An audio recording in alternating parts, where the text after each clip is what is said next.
hapon mga ka-agri. Sa vlog na ito ay harvestin na naman natin ng ating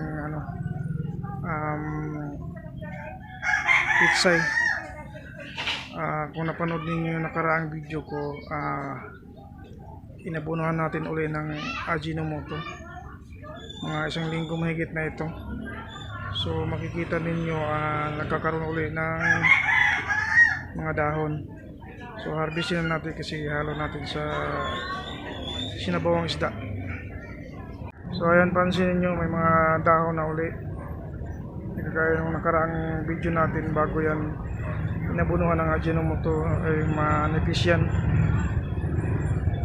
So pwede pala siya sa kahit matanda na yung pitsay, kakaroon pa rin siya ng dahon, kakapal pa rin ulit. Yan. Pero mapapansin mo kulubot na kasi matanda na yung pitsay na yan. Yan. So harvestin na natin. Ayan na, ka-harvest na tayo. Hindi lang natin kinuha ng lahat ng dahon. Meron pa tayong tinira.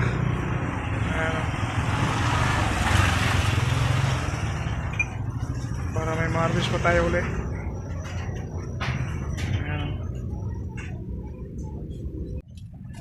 Ayan, nanalo na sa